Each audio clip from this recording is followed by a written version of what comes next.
I'm Lauren Hayes, and I'm 30 years old. Last month, during a tense family meal, my folks laid down the law, telling me to quit being so self-centered and hand over the shop to my sibling, or else I'd no longer be considered part of the family. Little did they know the shock in store for them when they turned up at the place with an agent just 7 days later. If you've ever stared down a family demand like that around age 30, drop your experience below and hit subscribe for more real-life twists. The evening started out ordinary enough with the familiar clink of silverware and the scent of home-cooked food filling the air in my parents' dining room right here in Nashville. But the mood shifted fast. When Mom set her utensil down hard, her eyes narrowing at me across the table. She accused me of holding on to something that could change everything for my brother Dylan.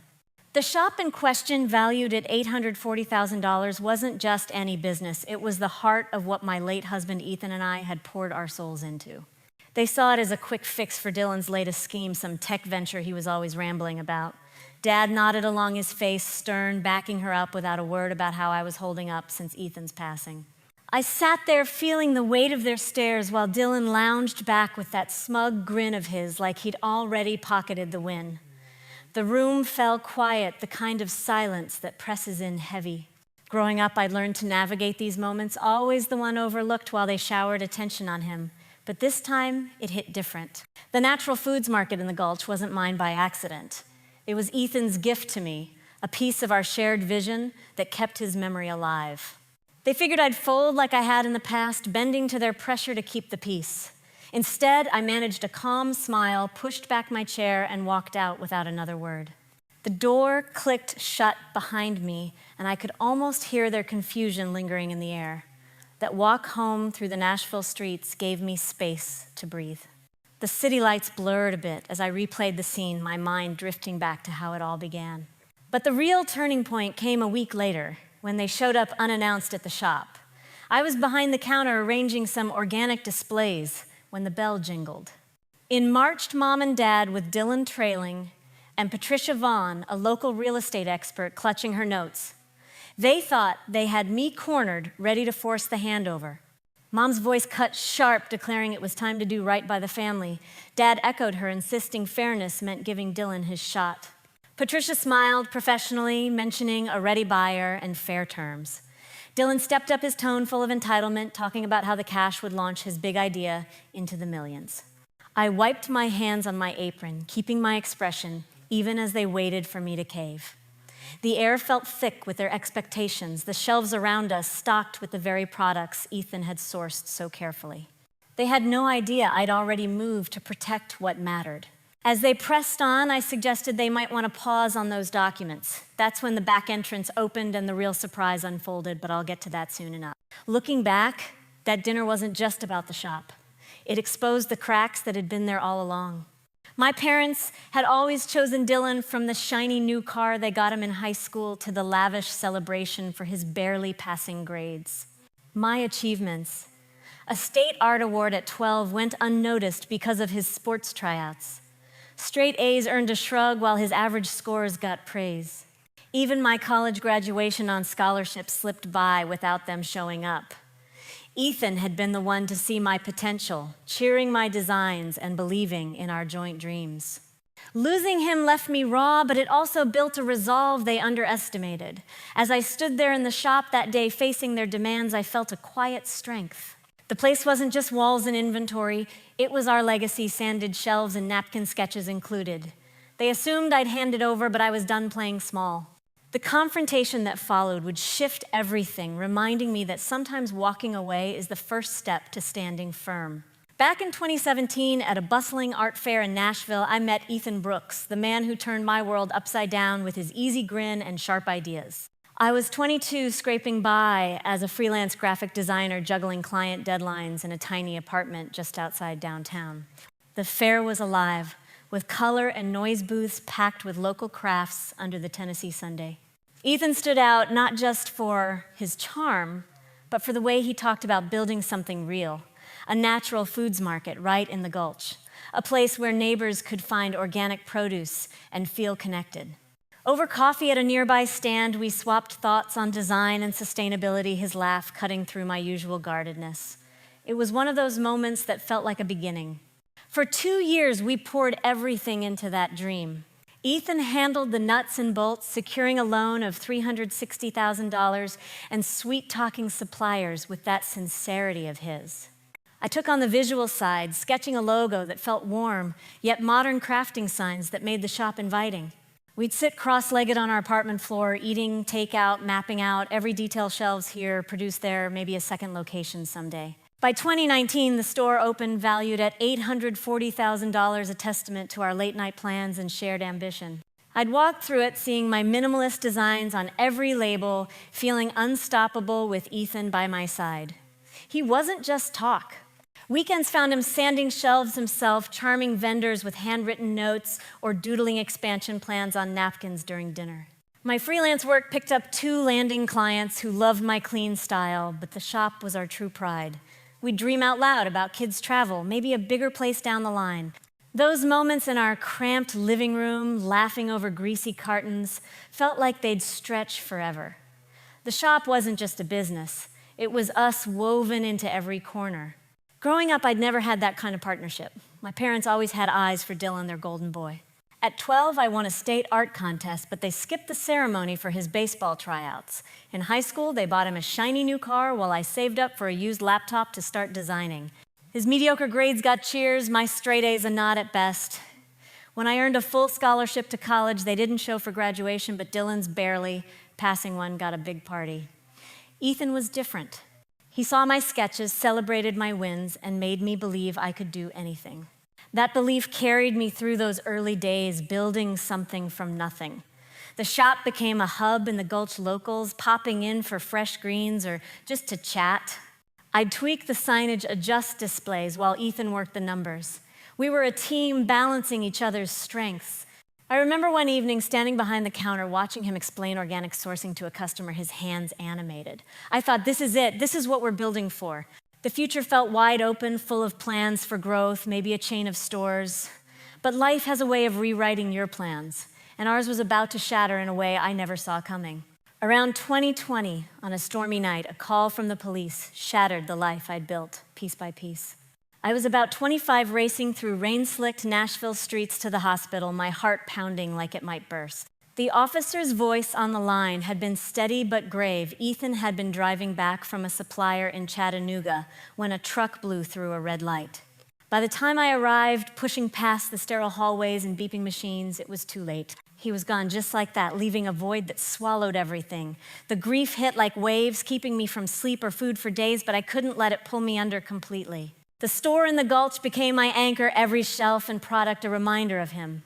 I threw myself into keeping it running, restocking the organic sections he'd curated so carefully, greeting customers with a forced smile. Each jar of local honey or crate of fresh greens held a bit of Ethan, his weekends spent sanding those wooden displays, his chats with vendors that sealed the best deals. Letting go of the place would have meant letting go of him, and I wasn't ready for that. The work gave me purpose, a routine amid the chaos, even as the emptiness lingered. I'd sit in the back room some evenings, staring at our old sketches, feeling his absence like a physical ache. That pain unearthed older hurts too, ones from growing up under my parents' uneven gaze. They'd always funneled their energy toward Dylan, making me feel like a shadow in my own home. At 12, I'd taken first in a state art competition, my drawing pinned proudly at school, but they missed the award event for his baseball tryouts, claiming it was a big deal for him. In high school, they surprised him with a brand new car on his 16th birthday while I pieced together odd jobs to buy a secondhand laptop for my design projects. His report cards full of average marks drew glowing words from them. My consistent top grades got a quick glance and a shrug as if expected without effort. Even in college, when I landed a full scholarship through hard work, they skipped my graduation ceremony altogether. But Dylan's after he scraped by with minimal credits turned into a lavish gathering with extended family and gifts. I learned early to forge ahead alone, building my skills without their cheers. Ethan had filled that gap, spotting my talent from the start, applauding my freelance wins, and weaving me into his visions. His loss amplified everything, making the store not just a business but a lifeline, something my folks never grasped. To them, it was mere income ripe for handing off to their favorite. As the months stretched into 2021 and 2022, I adapted, turning the shop into a steady operation.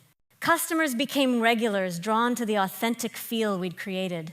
I'd update the branding, subtly adding my touch to signs or labels, finding solace in the creativity. The grief eased in small ways, a quiet laugh with a vendor echoing Ethan's, or a busy day that left no room for dwelling. But underneath, a strength grew, one born from standing on my own. My parents' dismissals, once stinging now, fueled a quiet determination.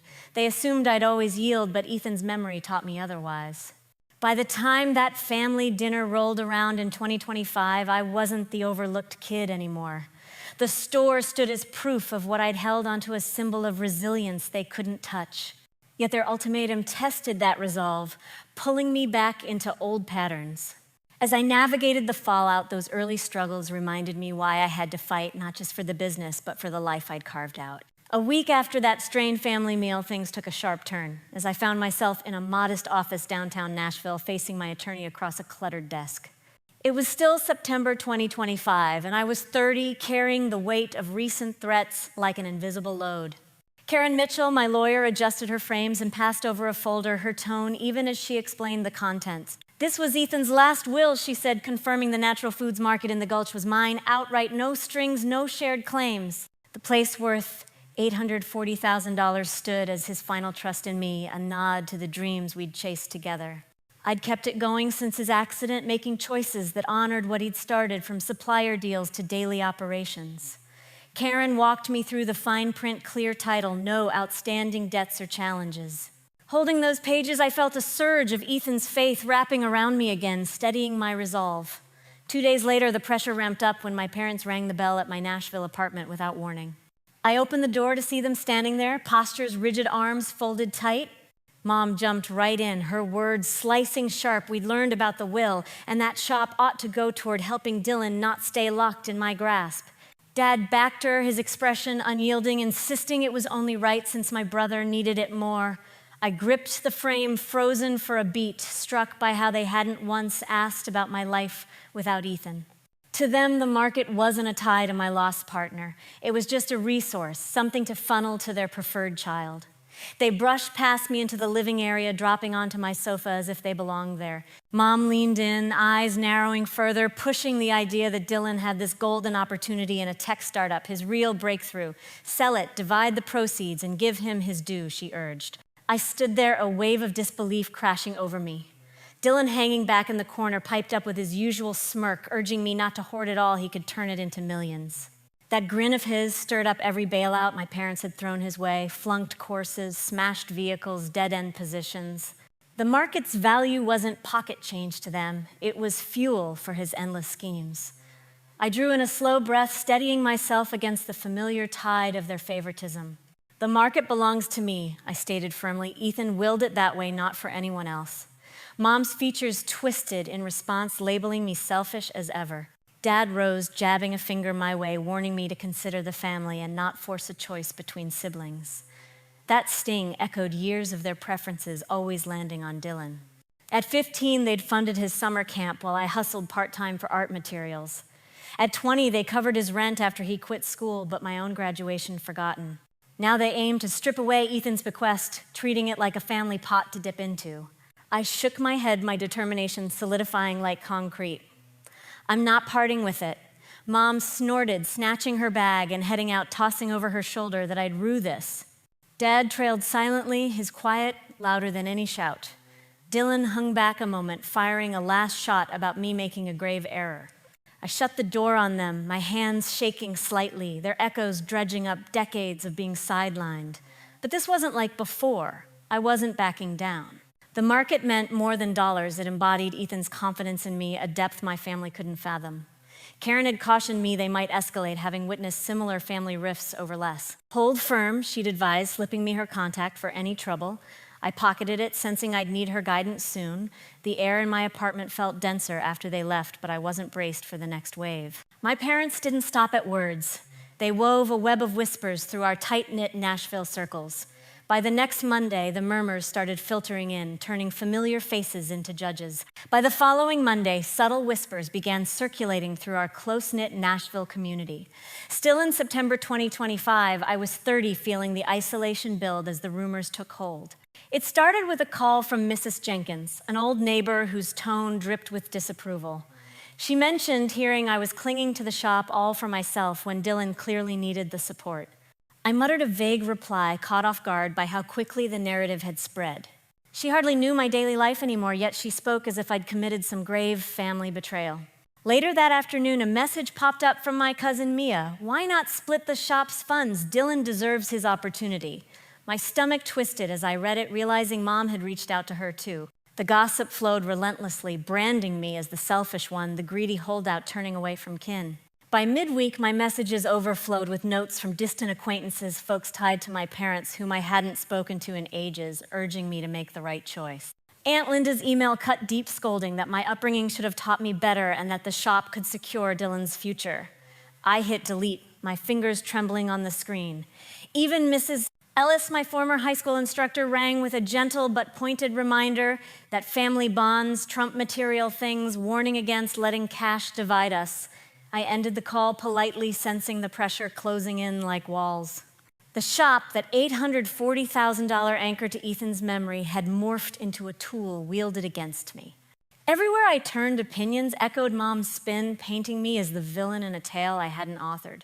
Thursday brought the low point at a local cafe in the neighborhood where I bumped into Rachel, a longtime family acquaintance who'd babysat me as a kid.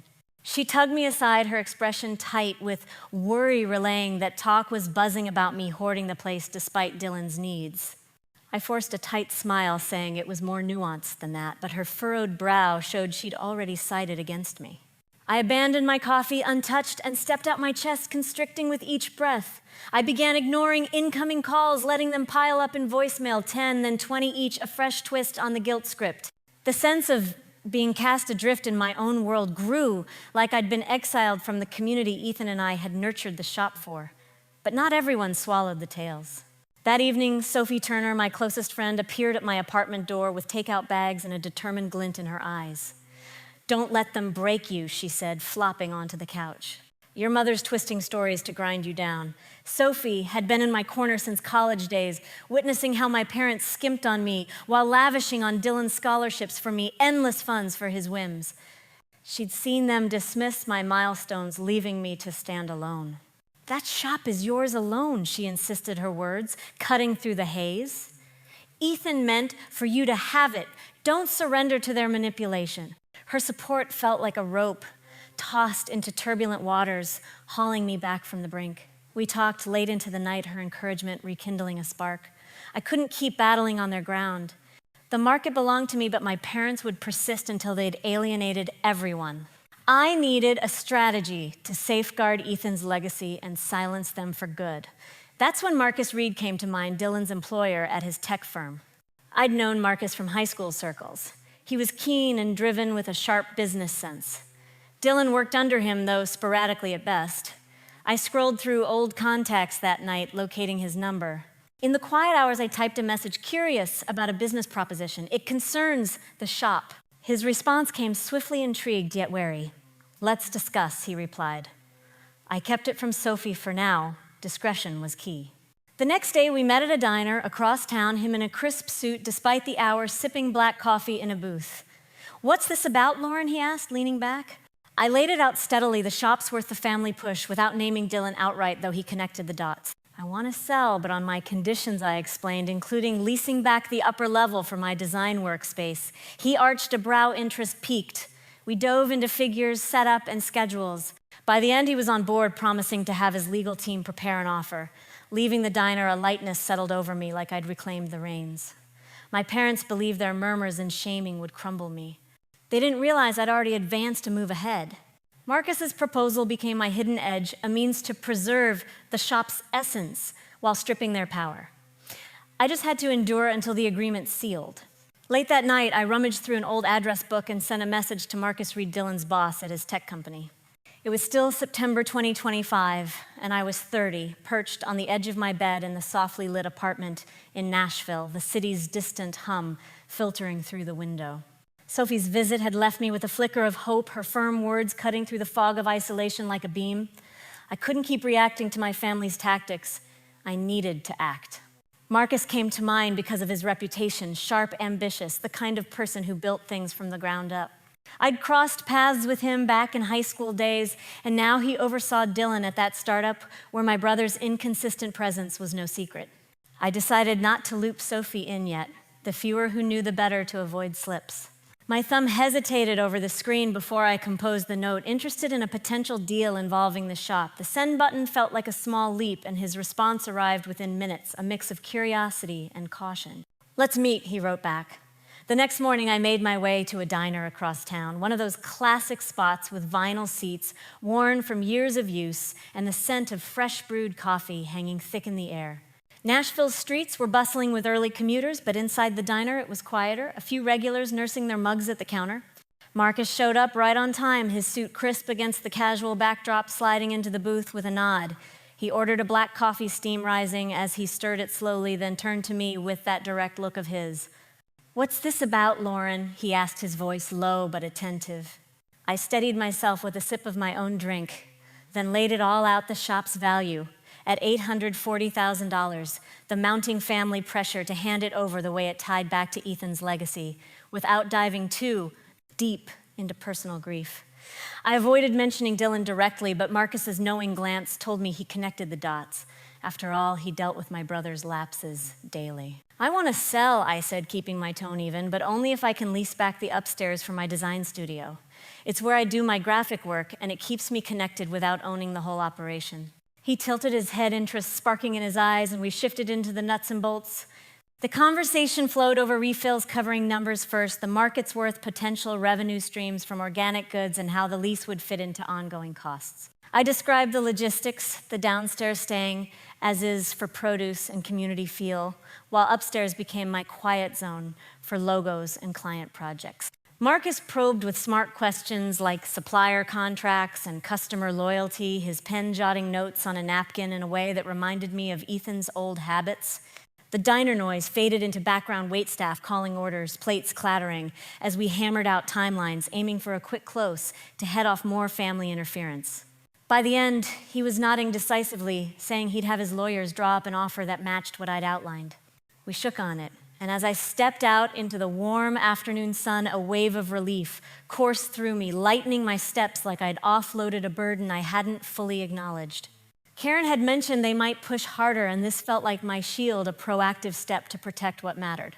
The shop wasn't merely shelves and stock, it was Ethan's sincerity in every vendor deal his dreams sketched out over late nights. Transferring it to Marcus meant preserving that core while cutting the strings my parents pulled. Their rumor mill had sought to box me in, but this hidden plan gave me back control, a quiet way to redefine the terms. I pictured their shock if word got out too soon, but pushed the thought aside, focusing on the stability ahead. In the days that followed, I eased back into my rhythm at the shop in the Gulch, wiping down counters and organizing displays with a newfound calm. The upstairs space, soon to be leased, already beckoned as a sanctuary flooded with natural light, perfect for spreading out sketches or meeting clients over mock-ups. My freelance designs had always been my fallback, that minimalist style landing steady work, and now it could flourish without the full weight of ownership. Marcus's background in tech assured me he'd handle the business side capably, perhaps even expanding the organic reach. For the first time since the dinner, the tension loosened, replaced by a tentative sense of forward motion. The deal came together swiftly, documents passed securely to dodge any prying eyes. Karen pored over the fine print, her expertise confirming it was airtight, no gaps, all properly witnessed and recorded. That card she'd given me weeks ago had become a lifeline. This wasn't about striking back. It was safeguarding boundaries, claiming space where my family had long overstepped. My parents believed their shaming would win out, but I'd already moved past their grasp, ready for whatever came next. On a crisp Friday morning, the bell above the shop door chimed as my parents and Dylan strode in, accompanied by Patricia Vaughn. It was late September 2025, and I was 30 restocking shelves in the natural foods market at the Gulch. When they arrived, their expressions set with purpose. Mom led the charge, her voice slicing through the calm space like a knife, announcing they were there to resolve the matter once and for all. Dad stood firm beside her, his jaw clenched, echoing that enough was enough, it was time to prioritize Dylan. Patricia, the realtor, clutched her clipboard tightly, her pen ready over a sheaf of forms. The shop, that $840,000 haven of organic goods and community ties, was their prize, and they believed they'd backed me into a corner at last.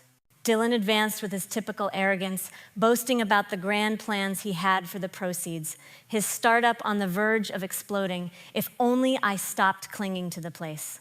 His words landed like barbs, but I held my composure apron dusted with flour from earlier arrangements.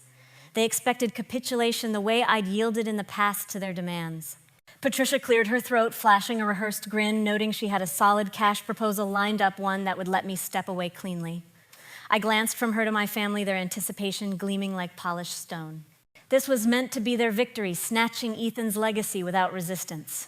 I drew a deep breath, suggesting they might want to hold off on signing anything. Before they could press further, the rear entrance swung open and Marcus stepped through. He moved with easy confidence, his suit sharp against the rustic shelves, altering the room's tension in an instant. "Morning, Lauren," he greeted casually, then addressed the group. "I'm Marcus Reed, the new proprietor of this establishment." The statement dropped like a sudden hush, freezing everyone in place. Mom's jaw slackened, Dad stiffened his fists, balling at his sides. Dylan's smugness evaporated, replaced by wide-eyed disbelief. Patricia fumbled her papers, her gaze bouncing between us in confusion. "What do you mean?" new proprietor Mom stammered, finally her pitch rising. Marcus folded his arms, his demeanor unflappable. "I acquired it from Lauren last week, the transaction's complete, documents executed. I observed their reactions crumble, a quiet satisfaction stirring within." Dad blustered, calling it absurd, insisting I couldn't proceed without their input. I moved forward, my voice steady. "I didn't require your approval. Ethan designated it to me, not you." Dylan flushed crimson, jabbing a finger at Marcus. "You're my supervisor. How could you pull this?" Marcus merely lifted a brow. "Commerce is commerce, Dylan. You, of all people, should grasp that." The moment lingered, letting the reality sink in before I revealed the next layer. "I'll be leasing the upper floor," I added, nodding toward the stairs. "It's becoming my design workspace. I'm not going anywhere." Mom's eyes widened, her tone turning shrill. Leasing from him after everything we've provided, I nearly chuckled at the irony. Their everything had been years of sidelining me, always favoring Dylan. Patricia, clearly outmatched, began gathering her materials. "I wasn't aware of any prior sales," she murmured, shooting Mom a glance. "This alters the entire setup." Marcus shifted his attention to Dylan, his manner cool and businesslike. "While you're present, let's discuss your position. I need assistance with stock management downstairs. Consider yourself employed starting Monday." Dylan blinked, his face a storm of shock and fury. "Labor here under you," he spat out. Marcus didn't waver. "Accept or decline, I have no patience for underperformers." I watched Dylan grapple with it, his pride dented deeply. He'd anticipated a fortune, not a menial role beneath his own boss. Mom clutched Dad's arm, her words quivering. "This isn't finished, Lauren. You've committed a serious error." They pivoted to exit Patricia, hurrying after her opportunity shattered. The door slammed behind them, and with it, a burden lifted from my shoulders. The shop no longer weighed solely on me, yet I'd secured its soul through the lease, granting me room to expand my designs while Marcus oversaw the rest. The aftermath unfolded swiftly. Dylan reported for duty the next Monday, tasked as a contractor with overseeing inventory. I'd spot him daily slouched at the counter, avoiding my gaze as I climbed to my studio. The air crackled with unease. He'd mutter under his breath when I passed with a client's layout in hand. One afternoon, while I positioned a fresh logo board, he snapped, accusing me of thinking myself so smart. I brushed it off, immersing in my tasks, but his bitterness clung like smoke. The market, once Ethan's sanctuary, now resembled a contested field. Dylan's presence a constant echo of my parents' bias, their conviction that he merited what I defended. Yet, his performance faltered. He bungled counts, misplaced deliveries, and scarcely interacted with the team.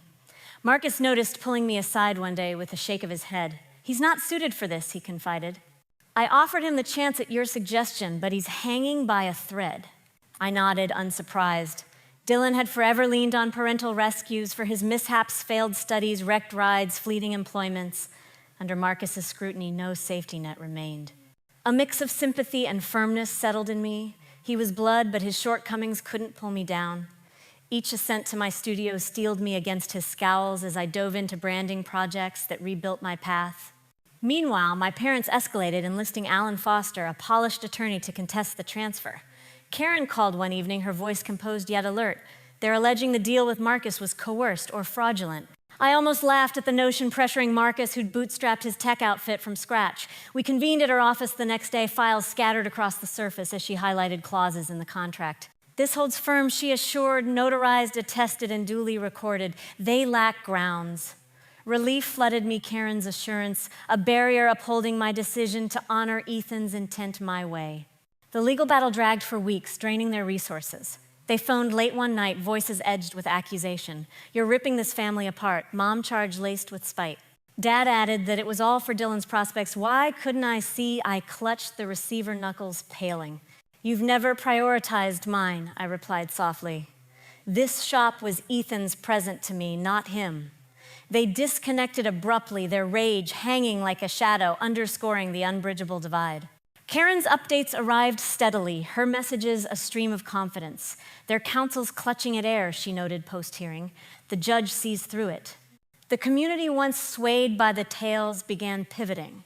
Olivia Grant, a neighbor, dropped by with homemade treats one morning, her gaze warm yet resolute. I've caught wind of your parents' actions, she said. They're claiming you swindled them, but I know the truth. You've always been the diligent one. Her kindness pierced the doubt like sunlight. Later that week, Victor Klein, a gruff local vendor who'd known Ethan, cornered me at the nearby market. Your kin spreading falsehoods, he grumbled. Ethan crafted that shop for you, not them. I shared the facts with the co-op crowd. Their backing rippled outward voices, countering Mom's script. Dylan's demeanor didn't aid his side. He arrived tardy, disregarded directives, and barked at patrons. One day, I overheard him clashing with Hannah, the cashier, over a botched shipment. Not my fault, he yelled, storming off. Marcus summoned him to the office, patience thinning. I didn't listen in, but Dylan's slumped exit spoke volumes. My upstairs haven grew into a refuge where I secured a new account for a cafe rebrand, hours lost in logo drafts. Each line drawn marked progress toward reclaiming my life. Karen rang a month on with the outcome. The court tossed their claim, she announced triumphantly. The transfer stands. Your parents hold no stake. I sank into a seat, months of strain dissolving. They'd squandered thousands on legal fees only to fall short. I envisioned their dismay, grasping that their favored son wouldn't triumph this round. Dylan, toiling under Marcus, faced the fallout of his own laxness. Olivia and Victor's encouragement strengthened, arranging a modest gathering at the shop to showcase my designs upstairs. You're woven into this neighborhood, Olivia affirmed as we prepared. Don't let them convince you otherwise. Paired with Karen's win, their warmth offered closure. I'd shielded Ethan's essence, not by gripping tight, but by forging my root. Dylan's stint ended abruptly by the second month's close. On a rainy afternoon, Marcus called him in face stern. Hannah caught snippets through the wall. Dylan's latest inventory blunder had cost thousands in lost goods. You're finished, Marcus declared. I can't carry your errors. Dylan burst out, cheeks burning, flinging his apron onto the counter. He didn't glance my way as he departed, but a subtle ease settled over me. His downfall wasn't mine to bear. Marcus confirmed it later, sighing, I gave him a fair opportunity, Lauren. He squandered it. Dylan's role terminated, leaving him without the position he'd loathed from the outset. The ripple hit my parents hard. They'd banked on him, convinced the shop's funds would fuel his aspirations. Now, with him unemployed, again, their irritation peaked. Word came via Olivia that they were listing their Nashville home. Heading to Kentucky, she whispered one evening, some quiet spot near your aunt they're washing their hands of here. I inclined my head, not shocked. They hadn't reached out since the suit's defeat, their final message from Mom, Kurt, you've chosen your path. I left it unanswered. Their quiet was their ultimate dismissal, but it no longer wounded. They'd picked Dylan repeatedly, and now they fled, pursuing yet another fix for his life. 6 months later, the shop had transformed into my genuine haven. By March 2026, I was still 30, standing in my upstairs design studio, where sunlight poured through the windows, highlighting a fresh project tacked to the wall. The previous year had tempered me like fire, shaping me into someone resilient, aware of her value. My family, Mom, Dad, and Dylan, had vanished not merely from Nashville, but from my existence. I'd chosen to sever those bonds, not in rage, but for the serenity I deserved. Their pressures, their partiality, their bids to claim what Ethan had entrusted to me, all relegated to a chapter I'd closed. Months earlier, I'd sent Mom one last note, I wish you well, but this is the end. No response came, and I hadn't anticipated one. That void became my liberation. Below the shop buzzed with vitality racks brimming with organic items, the new coffee corner attracting steady crowds. My leased space above had evolved beyond a mere office. It symbolized my endurance. I'd battled to retain this nook not solely for myself, but for the aspiration Ethan and I had nurtured. Every logo I crafted, every client consultation advanced a future I'd shaped independently. The market's worth once a contested figure at $840,000 no longer fueled disputes. It represented what I defended not through possession, but by securing my niche within it. Marcus managed operations adeptly, and our lease ensured my creative pursuits flowed uninterrupted. Sophie and I had elevated Turner & Hayes Creative into a local standout. We'd clinched deals with eateries, shops, and even a budding enterprise down in Mobile. One afternoon, as we pored over a proposal, she leaned back with a sparkle in her eyes. "You've evolved, Lauren. You're not merely enduring, you're flourishing." I grinned, knowing her observation rang true. The clashes with my kin had honed me, teaching me to stand resolute, to honor my voice. I'd discovered that defending my space didn't equate to rejecting affection. It meant cherishing myself enough to decline. Sophie, with her steadfast loyalty, had stood by through each phase, affirming I wasn't isolated. The neighborhood had welcomed me wholly. Olivia dropped in weekly, often towing a new acquaintance eager to view my recent works. Victor, gruff as ever yet compassionate, directed patrons my way, touting my creations at his stall. Their encouragement, mingled with the regulars who filled the shop, made it evident I belonged. The falsehoods Mom had circulated faded, supplanted by accounts of my steadfastness. One twilight, a budding artist ascended to my studio, her expression filled with wonder. "I've heard how you resisted your family," she shared. "It inspires me." Her sentiment lingered a cue that my journey extended beyond me. It could motivate others. I reflected often on Ethan, on the plans we'd woven. He'd trusted me when doubt crept in, and this shop, this studio, honored him. Yet it transcended that. It declared my autonomy a proof of selecting self over remorse, over coercion, over a family blind to my merit. I'd mastered setting limits, contending for what was mine, and existing genuinely without regret. The ache of forfeiting my family persisted, but it was the cost of my freedom. I harbored no resentment. I felt complete. As I secured the shop one evening, I paused at the threshold, gazing up at the sign Ethan and I had selected long ago. It loomed proud, a marker of all I'd surmounted. My life wasn't flawless, but it was mine forged from bravery and belief. Turning to the broader world, to those tuning in, I pondered the struggles we all endure. What's your tale of rising up? Share it, your perspective counts. As the sunlight faded in my studio that evening, a profound calm settled over me, the kind earned through trials faced head on. Ethan's memory lingered in every corner of the shop below, a gentle reminder that dreams endure when we protect them wisely. I'd learned that true strength lies not in holding on tightly, but in knowing when to redefine what matters, carving peace from chaos, boundaries from betrayal. The key takeaway, family ties, don't justify sacrificing your worth. Sometimes walking your path means leaving old weights behind. Stand firm in your truths, and the right support will find you. If this resonates, or if you've navigated similar family dynamics, share your insights in the comments. How did you claim your space? Subscribe for more stories of quiet triumphs and real resilience. Your voice adds to the conversation.